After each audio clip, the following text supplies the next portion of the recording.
మగువల మనసు దోచే అద్భుతమైన రంగులు, సరికొత్త డిజైన్లతో మీ సిరిమల్లె చీరలు. నమస్కారం అండి. నా పేరు శివ చౌహాన్, మంగ్లీ గారి బ్రదర్ని. గత 30 రోజులుగా ఏదైతే మా పైన ఆరోపణలు వస్తున్నాయో దాని గురించి మాట్లాడడానికి వచ్చిన ఈరోజు. ప్రతి సంవత్సరం సీతారాముల వారి కళ్యాణం కావచ్చు, ఏదైనా కూడా మేము కట్టించిన ఆంజనేయ స్వామి దేవాలయం ఏదైతే ఉందో దాని పరంగా నేను ఎవ్రీ ఇయర్ 1 మంత్ ముందే వెళ్ళి నేను టెంపుల్స్ విజిట్ చేయడం జరుగుతుంది. నా ఇన్స్టాగ్రామ్ చూసుకుంటే మీరు గత 10 సంవత్సరాలుగా నా ఇన్స్టాగ్రామ్ లిస్టు మొత్తం కూడా దేవాదాయ టెంపుల్స్కి వాటికి మాత్రమే వెళ్తూ ఉంటాను. నేను టెంపుల్స్కి ధనుష్కోటి, రామేశ్వరం అలాంటి టెంపుల్స్కి వెళ్తూ ఉండడం జరుగుతుంది. మీరు కావాల్సింటే చెక్ చేసుకోవచ్చు. అయితే ఈ ఏదైతే నా మీద ఆరోపణలు వస్తున్నాయో, మా అక్క మీద నా మీద ఆరోపణలు వస్తున్నాయో దాని గురించి చెప్పడానికి వచ్చిన. ఈ ఫోటో గురించి చాలామందికి చాలా డౌట్లు రకరకాలుగా వస్తున్నాయి. మా మీద నింద మోపడానికి చాలా కుట్ర పన్నుతున్నారు. అది ఎవరున్నారు దీని వెనకాల ఏంటి అనేది ఇంతవరకు మాకు కూడా అర్థం కాని పరిస్థితిలో ఉన్నాం మేము. ఇది కలిసింది ఒక ఎమ్మెల్యే ప్రోగ్రాంలో భాగంగా మమ్మల్ని ఇన్వైట్ చేసిన తర్వాత, ఆ ప్రోగ్రామ్ని అటెండ్ అయిన తర్వాత ఎవరైతే మధు వచ్చిండో దానికి సంబంధించిన ఫోటో ఇది వచ్చి తీసుకెళ్ళడం జరిగింది. దీనికి ముందు మా సిస్టర్ ఎవరైతే మంగ్లీ గారు ఉన్నారో ఆమె పరిచయం ఎలా స్టార్ట్ అయిందో చెప్తా ఈరోజు. ఆమె ఏప్రిల్ ఎండింగ్లో ఒక తబలారస ఒక పబ్ ఏదైతే ఒక పబ్ ఉందో ఆ పబ్లో ప్రోగ్రామ్ చేస్తుండగా ఈ హేమాకాంత్ రెడ్డి సంబంధించిన వాళ్ళు ఎవరైతే మధు రామావత్ అండ్ మన అభిషేక్ అనే పర్సన్స్ ఒక ఇద్దరు వాళ్ళతో పాటు ఉన్న వాళ్ళిద్దరూ వచ్చి అక్కడిని అప్రోచ్ అవ్వడం జరిగింది. సో ఏదైతే తీజ్ ఫెస్టివల్ కోసం అని చెప్పేసి అప్రోచ్ అయ్యారు మాకు.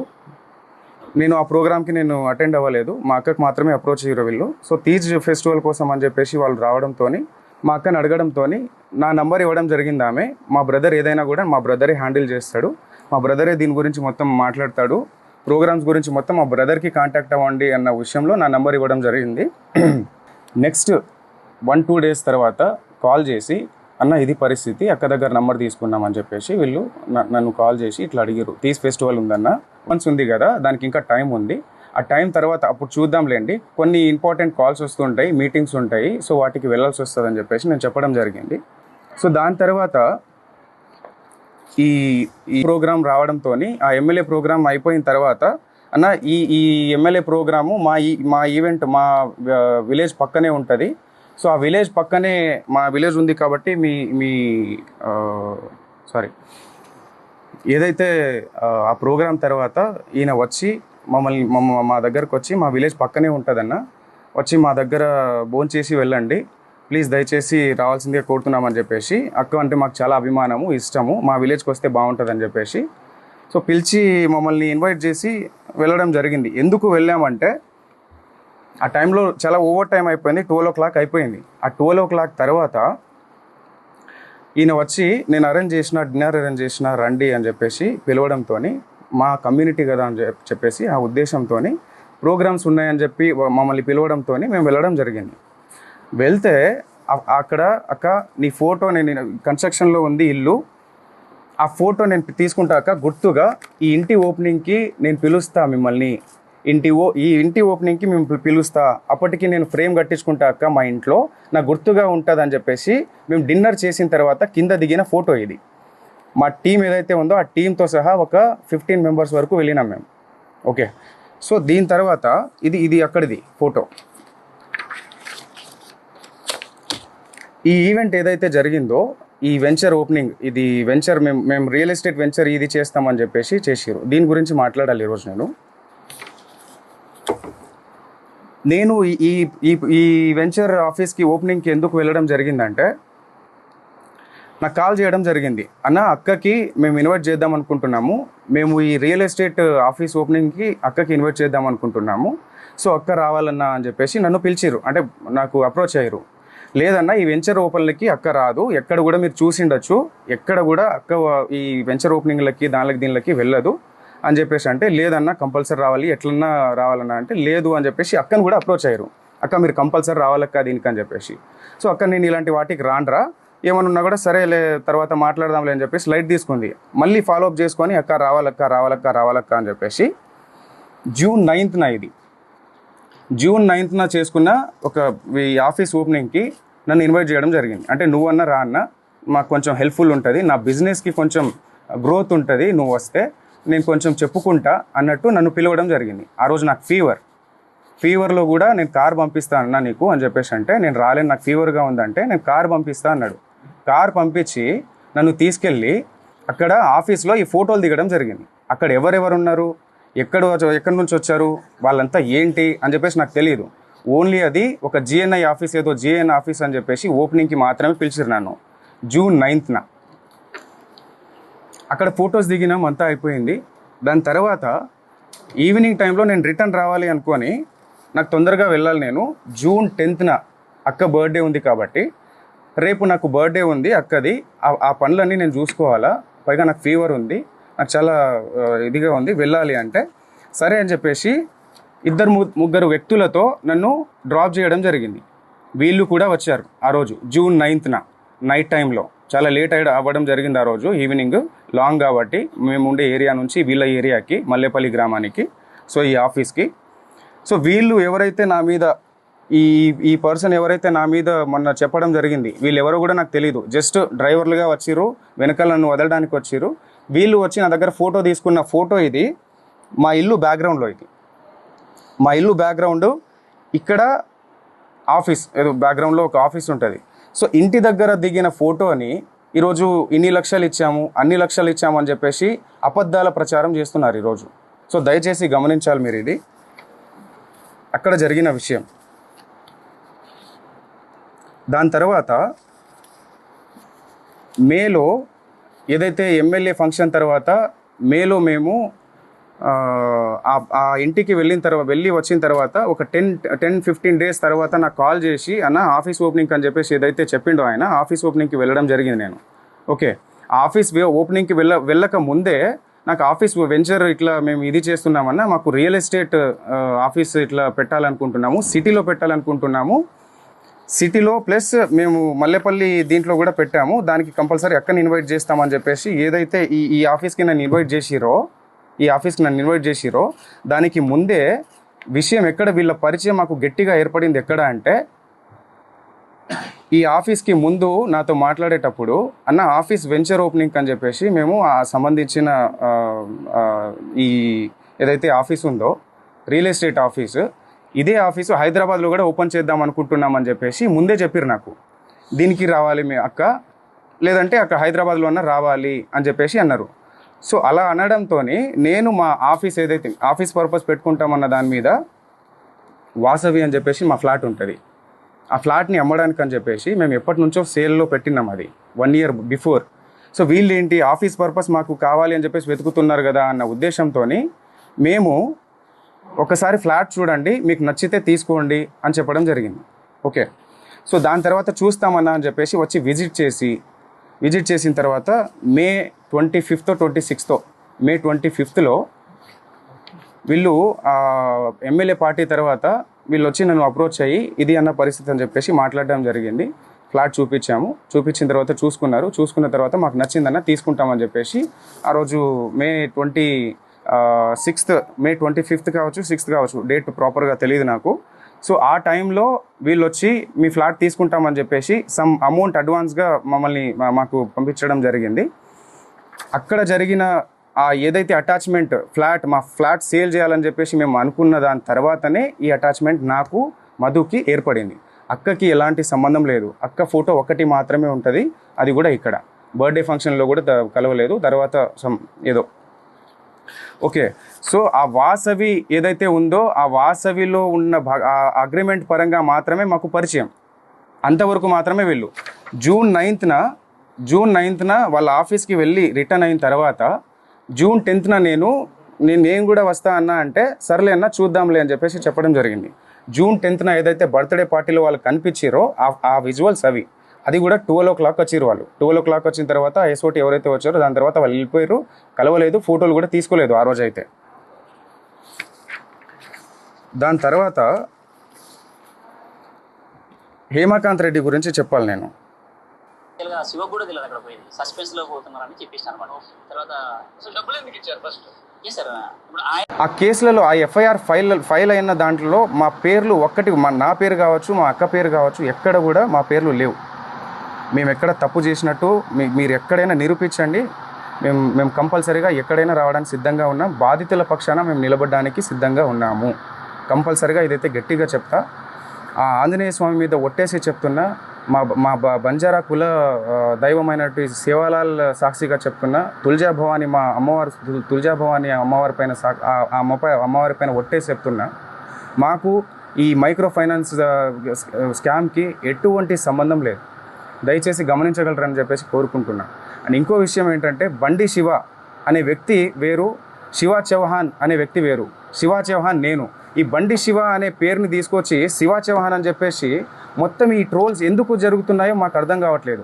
ప్రతి వీడియో పోయినా మా అక్క ఫోటో పెట్టి ఇది చేస్తున్నారు. ప్రధాన నిందితున్న నేనని చెప్పేసి వచ్చిన ఆరోపణ ఏదైతే ఉందో ఈరోజు మంగ్లీ పైన అటాక్గా మారిపోయింది. దీని వెనకాల ఎవరున్నారు ఏంటి అని చెప్పేసి వాస్తవాలు ముందు అది తెలియాల్సిన విషయం. అది డిపార్ట్మెంట్ ముందు పెడుతుంది. ప్రతి ఒక్కరిని శిక్షించాలి, బాధితులకి న్యాయం జరగాలని చెప్పేసి కోరుకుంటున్నాను. 14 ఏళ్ళుగా ఒక్కొక్క మెట్టు ధర్మంగా, ఒక్కొక్క మెట్టు ప్రతి పాట ఒక శక్తిలాగా వచ్చే ఒక పాటని ఆమె ముందుకు తీసుకొస్తూ జనాల్ని అంత ఇదిగా తీసుకొస్తూ అంత ధర్మంగా ప్రతిదీ అంత ముందుకు తీసుకొస్తున్నప్పుడు అలాంటి ఒక్కొక్క మెట్టు పవిత్రంగా ఎక్కిన మెట్టుని బదనం చేయడానికి వీళ్ళు ప్రయత్నిస్తున్నారంటే ఎందుకు ఆరోగ్యంగా మాట్లాడదండి? నా ఏ తప్పు లేదు, నా తప్పు లేదని చెప్పేసి ఎందుకు చెప్పకుండా ఉంటుంది? ఆమె సైలెంట్గా ఎందుకు ఉండాలి? మీరు అడిగిన ఏదైతే అవి డబ్బులు ఏవైతే అడిగారో అని చెప్పేసి నాకు ఇట్లా అని చెప్పేసి ఎందుకు మేము ఏదైనా లీగల్గా వెళ్తున్నాం. ఇంతవరకు రాకుండా ఉండడానికి కారణం కూడా అదే. ఈరోజు మమ్మల్ని బదనం చేయాలన్న ఆ ఉద్దేశంతోనే మీరు ఇంత కుట్ర పన్నుతున్నారే. మీ వెనకాల ఎవరున్నారు? అవన్నీ జరగాల్సిన రీతిలో జరుగుతుంది. ఇవన్నీ మొత్తం క్లీన్ చీట్ వచ్చిన తర్వాత డిపార్ట్మెంట్ పరంగా మేము ఎలా లీగల్గా ఎవరి మీద చర్యలు తీసుకోవాలనేది కూడా తప్పకుండా తీసుకుంటాం. దీంట్లో ఎవరిని వదిలేదైతే లేదు. సో ఇది. అండ్ మీరు ఏదైనా క్వశ్చన్ వేయాలనుకుంటే కూడా వేయచ్చు, తప్పకుండా నేను సమాధానం ఇస్తారు. ఇది ముందు సో వీళ్ళు మమ్మల్ని ఏప్రిల్లో ఒక పబ్లో అక్కని కలిసి నా నంబర్ తీసుకొని ఇట్లా ప్రోగ్రామ్ ఉంది అన్న, ఇట్లా రావాలి, అక్క రావాలి, ఇట్లా ఉంది, మా దగ్గర డబ్బులు చాలా ఉన్నాయి, సో మేము ఎంత అయినా ఇస్తాము, అక్క మాత్రం కంపల్సరీ రావాలన్న ఉద్దేశంతో పిలిచారు. సరే చూద్దామన్న అన్న ఉద్దేశంతో చెప్పినాను. తర్వాత వెంటనే ఒక 1 మంత్ తర్వాత ఈ మన ఎమ్మెల్యే ప్రోగ్రామ్ జరిగింది. ఆ ఎమ్మెల్యే ప్రోగ్రాంలో వీళ్ళు అన్న పక్కనే ఉంది మా విలేజ్, అక్కడ మిర్యాలగూడ నుంచి పక్కనే మాకు, సో మీరు రావాల్సిందే అన్న కంపల్సరీగా, డిన్నర్ అరేంజ్ చేసిన నేను, అక్కని తీసుకురా అన్న, అది ఇది అని చెప్పేసి వాళ్ళు రిక్వెస్ట్ చేసి, దాని తర్వాత కూడా అక్క ప్లీజ్ అక్క ఒక్కసారి రాక, నాకు కొంచెం హెల్ప్ఫుల్గా ఉంటుంది అక్క, నువ్వు వస్తే నాకు బిజినెస్ కొంచెం నాకు రన్ అవుతుంది అక్క అన్న ఉద్దేశంతో పిలిచారు.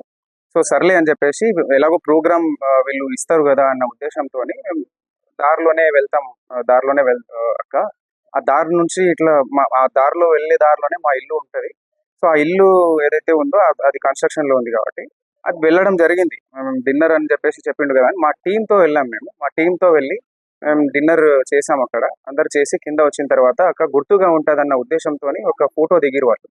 తర్వాత మేము కలిసిండేది ఇట్లా ఆఫీస్ పర్పస్ అని చెప్పేసి, ఓపెనింగ్ చేసుకోవాలని చెప్పేసి, ఇక్కడ హైదరాబాద్లో కూడా ఒక ఆఫీస్ కావాలి మాకు అని చెప్పేసి చెప్పడంతో, సరే ఫ్లాట్ ఉంది మీరు చూడండి ఒకసారి, మీకు నచ్చితే తీసుకోండి అని చెప్పడం జరిగింది. నేను చూసిరు వాళ్ళు, చూసిన తర్వాత నచ్చిందని చెప్పేసి అగ్రిమెంట్ చేసుకున్నాము. అంతా ఓకే, అంతవరకు ట్రాన్స్ఫర్ చేసిరు. అది అప్పటి నుంచి ఏర్పడిన పరిచయం ఇది. ఆ ఉద్దేశంతోనే నేను కూడా వాళ్ళ ఆఫీస్కి వెళ్ళడం జరిగింది. అక్కని పిలిస్తే లేదు అని చెప్పేసి నేను వెళ్ళడం జరిగింది. నేను రాలేను, కావాలంటే తమ్ముని తీసుకెళ్ళంటే నేను వెళ్ళిన. సో వెళ్ళిన తర్వాత ఈ ఆఫీస్లో ఎవరెవరైతే ఉన్నారో మనకు తెలియని వాళ్ళంతా, సో మధు అనేటోడు పిలిచిండు కాబట్టి అక్కడ వరకు నేను నార్మల్గా వెళ్ళి ఫోటో దిగేసి వచ్చేసిన. ఆయనే కారు పంపించిండు, ఆయన రిటర్న్ నన్ను డ్రాప్ చేసిండు. నాతో పాటు ఇద్దరు వచ్చిర్రు, ఏవైతే నా మీద ఆరోపణలు చేస్తున్నారో, ఇట్లా ఇచ్చిన డబ్బులు ఇచ్చిన, సమ్ అమౌంట్ ఇచ్చిన, క్యాష్ ఇచ్చిన అని చెప్పేసి, అవన్నీ అవాస్తవాలు. ఏమన్నా ఉంటే బయట పెట్టండి, తప్పకుండా నేను దానికి ఎక్స్ప్లెనేషన్ ఇస్తాను. డిపార్ట్మెంట్ ఉంది, చట్టాలు ఉన్నాయి, తప్పకుండా దానికి ఒక ప్రాసెస్ అనేది ఉంటుంది. ఆ ప్రాసెస్లో అనేది వెళ్దామని చెప్పేసి మేము లీగల్గా వెళ్ళాలని ఇంతవరకు ముందుకు రాలేదు. సో దయచేసి మీరు గమనించగలరని చెప్పేసి అనుకుంటున్నాను. దాని తర్వాత ఏదైతే ఫ్లాట్ సేల్కి అని చెప్పేసి వచ్చిన తర్వాత జస్ట్ 2-3 మంత్స్ మాత్రమే వీళ్ళు మన దగ్గర ఉండడం జరిగింది. ఆ 2-3 మంత్స్లో కావాల్సిన ఆ ప్రూఫ్స్ అన్నీ మన దగ్గర ఉన్నాయి. రెంట్ ఉంటా అని చెప్పేసి ఆ కీస్ ఏదైతే ఉందో రెంట్ ఉంటాం, కావాలంటే రెంట్ డబ్బులు ఇస్తానక్క, కొన్ని మీటింగ్స్ పర్పస్ అని చెప్పేసి మాకు ఉంటుంది, మీటింగ్స్ ఉన్నాయి. ఆ మీటింగ్స్ కొంతమంది వస్తూ ఉంటారు. సో నాకు కీస్ కావాలని చెప్పేసి కీస్ తీసుకోవడం జరిగింది. రెంట్ కూడా ఆయన నాకు రెంట్ పే చేస్తాను అని చెప్పేసి కూడా చెప్పడం జరిగింది. దానికి సంబంధించి అన్ని మాకు ప్రూఫ్స్ ఉన్నాయి. సో తప్పకుండా మేము మా పైన వెరిఫికేషన్ వచ్చినప్పుడు మేము తప్పకుండా దాన్ని ఎక్స్ప్లెనేషన్ ఇచ్చుకుంటాము. సో ఇంకో విషయం ఏంటంటే వీళ్ళు ఎవరైతే ఉన్నారో హేమాకాంత్ రెడ్డి వాళ్ళు ఎవరైతే నా ప్రమేయం లేకుండా మా ఊరికి వచ్చి నన్ను తీసుకెళ్ళి అదంతా ఫ్యాక్టరీ కావచ్చు, ఆ టెంపుల్కి నేను వెళ్ళే టెంపుల్ దారిలో నేను వెళ్తున్నా కదా, ఎలాగో మేము తీసుకెళ్తామని చెప్పేసి ఫ్యాక్టరీ కోసం వచ్చి ఫ్యాక్టరీని చూపించి నేను టెంపుల్ చూసేసినాము. దాని తర్వాత మైనింగ్ ఏదైతే ఉందో ఆ బేతంచెర్లలో మైనింగ్ కూడా చూపించారు వీళ్ళు. సో దాంతో ఫోటో తీసుకున్నారు వాళ్ళు. మా పేర్లు కూడా ఎక్కడ వాడి డబ్బులు తీసుకున్నది కూడా మీరు హేమాకాంత్ రెడ్డి చెప్పినట్టుగా ఎక్కడ కూడా తీసుకున్నట్టు లేదు. అంటే వాళ్ళకి ముందే మేము డబ్బులు ఇచ్చేసినామంటారు. సో వాళ్ళ ముందే డబ్బులు ఇచ్చేసినామన్నప్పుడు మా పేర్లు చెప్పి ఎక్కడ వసూలు చేశారు? ఇవన్నీ అవాస్తవాలు. మా మీద ఏదో కుట్ర జరుగుతుంది, చాలా పెద్ద మొత్తంలో కుట్ర జరుగుతుంది. మా మొత్తం ఏదైతే ఉందో ఈ కుట్ర వెనకాల ఇది వాస్తవాలన్నీ బయట పెట్టాలని చెప్పేసి పోలీస్ శాఖ కోరుతున్నాను. అలాగే ఇది న్యాయం జరగాలి. మేము కూడా ఇందులో బాధితుల కంటే మేము కూడా ఒక బాధితులమే. వాళ్ళు డబ్బులు నష్టపోయారు, మేము పరువు నష్టపోయినాం.